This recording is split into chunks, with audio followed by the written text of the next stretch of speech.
Franco il Bambino is a new prime asset in the Outlast Trials. On the PlayStation blog, he is described as sniffling, whining, and bloodthirsty. Franco hunts reagents with his beloved Lupara, a sawed-off shotgun that gives him more range than any Outlast villain thus far. They say, Franco is driven by craven entitlement, greed, and psychosexual violence, fueled by his impotence and insecurities. A freakish big baby obsessed with his pacifier, the titular boomstick he suckles on when he's not using it to blow some poor unsuspecting reagent to smithereens, including all the fun gore and viscera you come to expect from us. With a face even his mother couldn't love, players will be introduced to Franco in a new story trial, Poison the Medicine, which will transport reagents to the docks, a brand new map, and Barbi's home turf. In this video, I'm going to talk about Franco and his backstory before moving on to what is happening with Easterman.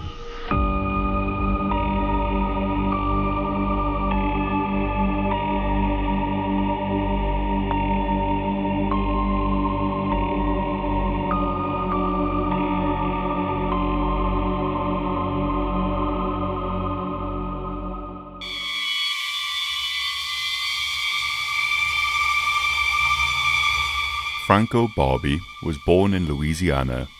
He is the son of New Orleans mafia don Salvatore Barbi.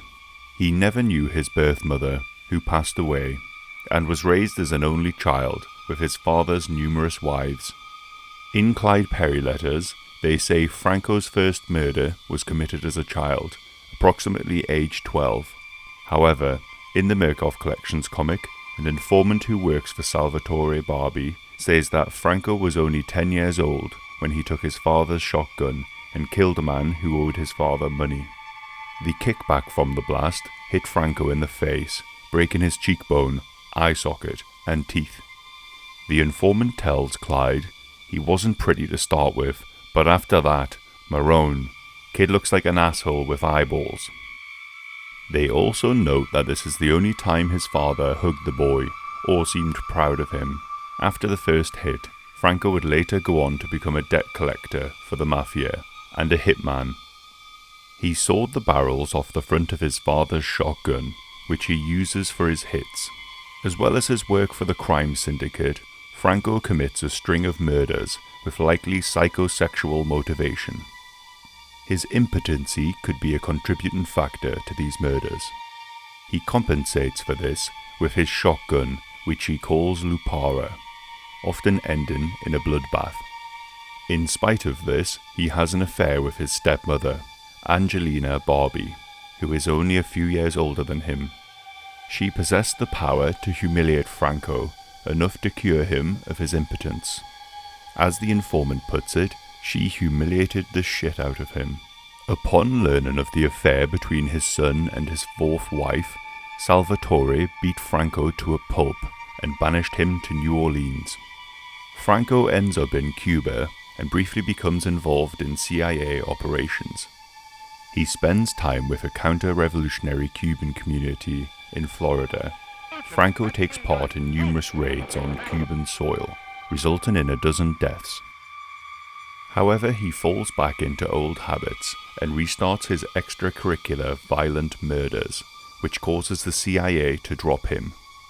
Franco's violent antics attracted the attention of Murkoff, specifically a situation where Franco witnessed a reagent commit an assassination and decided to commit a few murders of his own.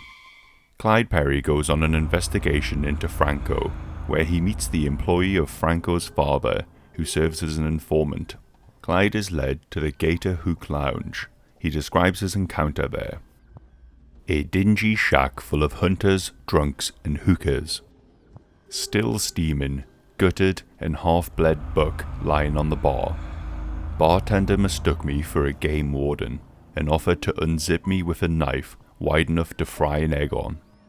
After befriending the locals, I was introduced to the local ladies of the night. Was informed of Franco Barbi's enthusiastic and profligate sexual appetites.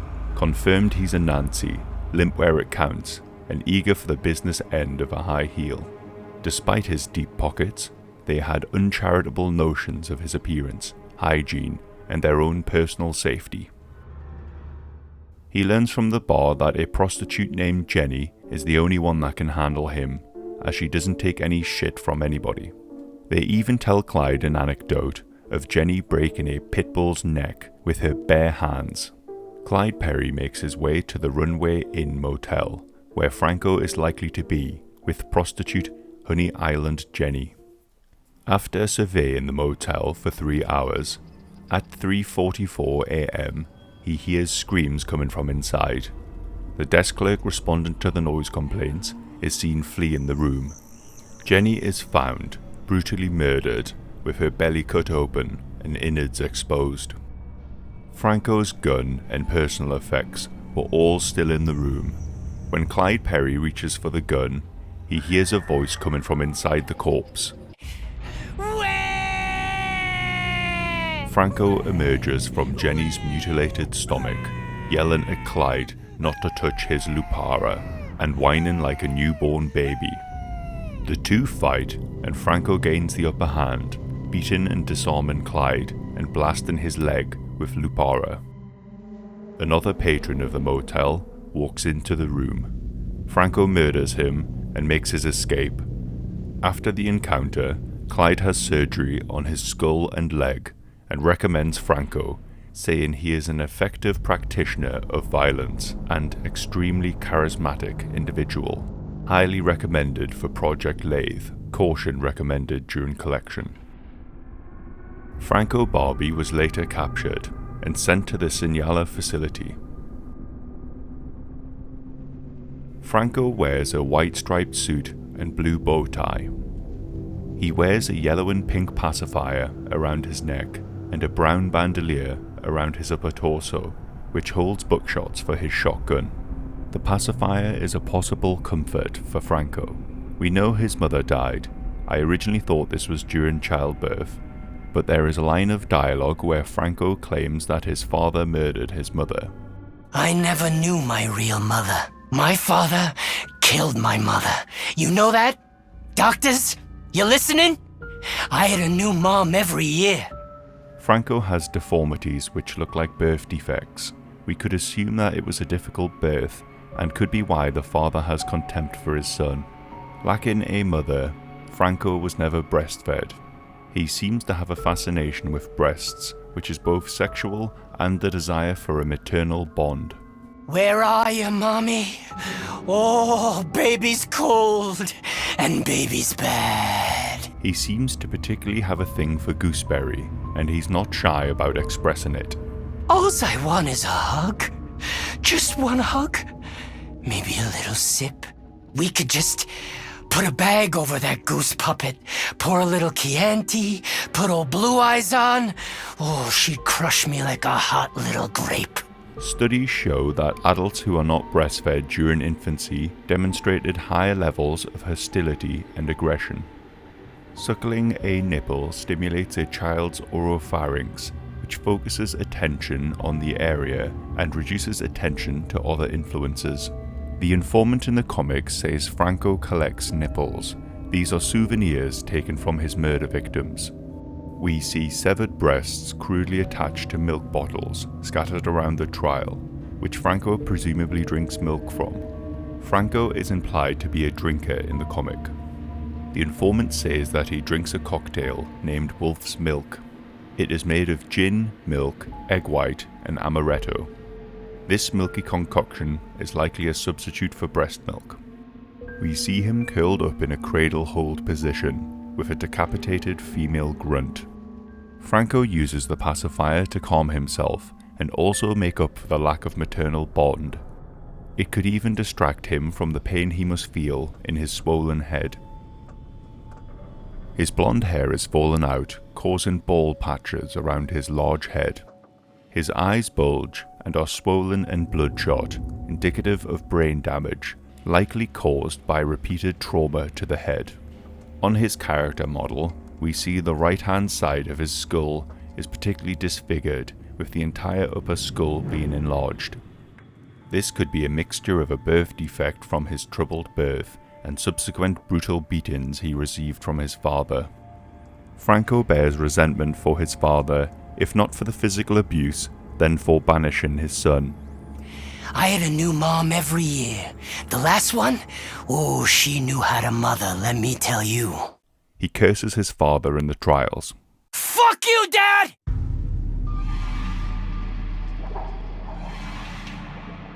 The docks environment was built specifically for Franco. In the area is a fully functioning heroin refinery. Moses Scarfiotti expresses to the board concern given reagents and experimental population access to highly corrosive and combustible chemicals, which could potentially be used to threaten the integrity of the enclosure. As mentioned, the docks is a very large environment with multiple locations. Notable locations are the drug laboratory, train depot, poison storage, cargo hold, and the ship and docks.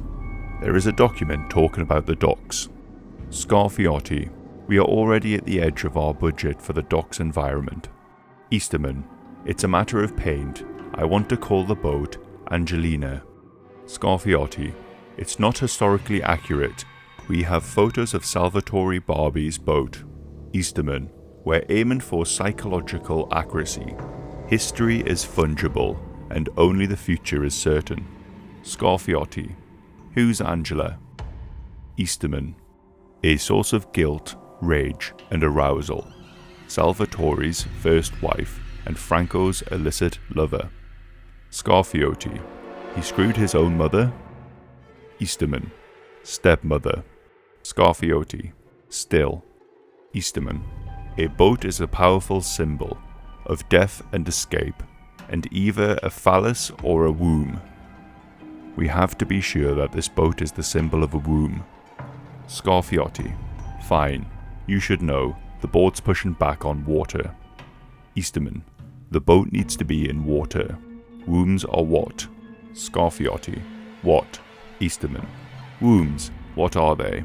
They're wet. I want water. Scarfiotti, we're in the desert. Scuffling, unintelligible speech. Easterman, some liquid then. Any liquid. I don't care. What is in the water? I assume some sort of sewage or bloody gore sludge used in the root canal.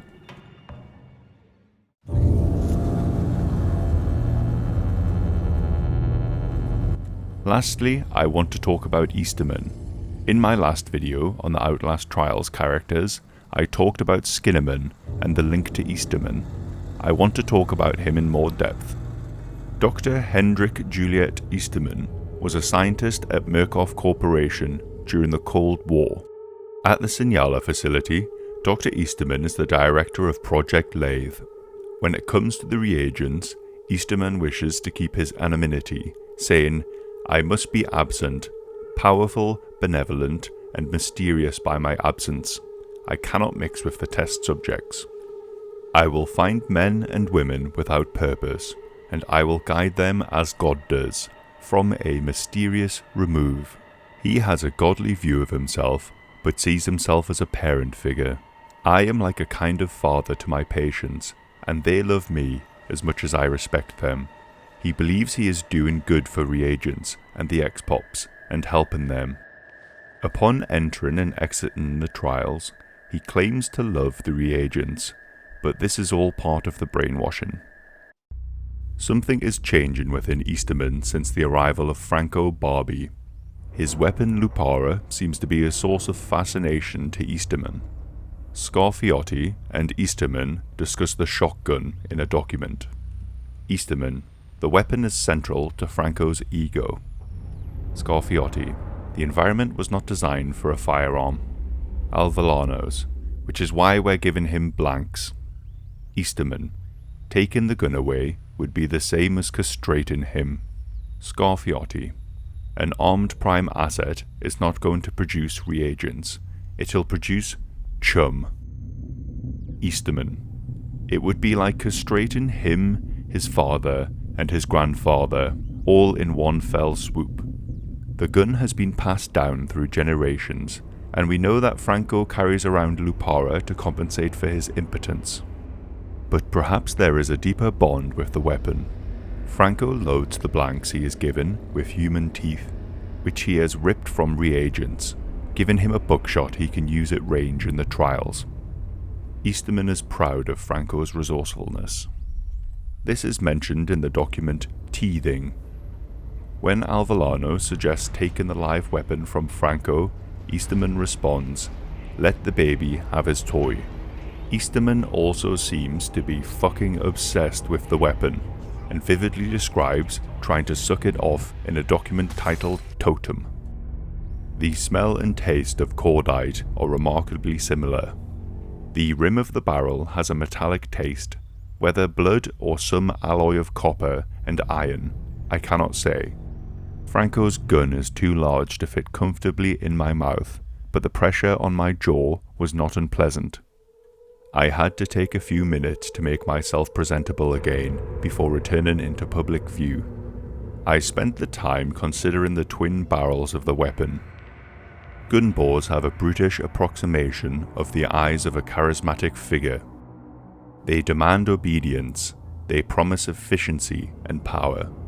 They operate via mechanical imitations of sexual process, impossibly amplified. A culture awash in guns may be impossible to control. Guns are to authority as pornography is to sex, easy and false and meaningless. Franco's weapon left an indentation on my lips, invisible in the mirror, but I can still feel it now. Difficult not to put the weapon in my head just one more time. Franco's weapon left an indentation on my lips. Is Easterman's journal just 50 Shades of Skinnerman? It's even more creepy if you think about the gun essentially being Franco's ego and penis. In the same document, Alvilanos comments that Easterman did not look well. Easterman replies, I'm fine, it'll grow back. My hair, I mean." The reason he mentions his hair growing back is because a few months earlier he noticed his hair falling out in clumps. He later finds out that somebody slipped thallium into his coat pocket during a New Year's party, and that is why he is sick. There is also mention of Easterman having a nosebleed during a meeting. Easterman is hallucinating. He says he saw a corona of snakes surrounding a colleague's head. He also stabbed an employee to death in a blind rage. Whatever is happening, it seems as if the psychic link between Easterman and Skinnerman is getting stronger. There are more theories out there as to what is going to happen with Easterman, and I'm looking forward to more hints. Thanks for everyone who's made it this far. Sorry this video is coming out a little bit late. I intended on releasing it a bit sooner. Subscribe if you want to see more. If you're wondering what to check out next, maybe check out my video on Crow Country, a survival horror game. I talk about the story and lore of that game. And if you're a fan of the original Resident Evil 4 game, maybe check out my Resident Evil 4 Val de Lobos video. Hasn't got many views, but I personally enjoyed that one myself. And yeah, thank you.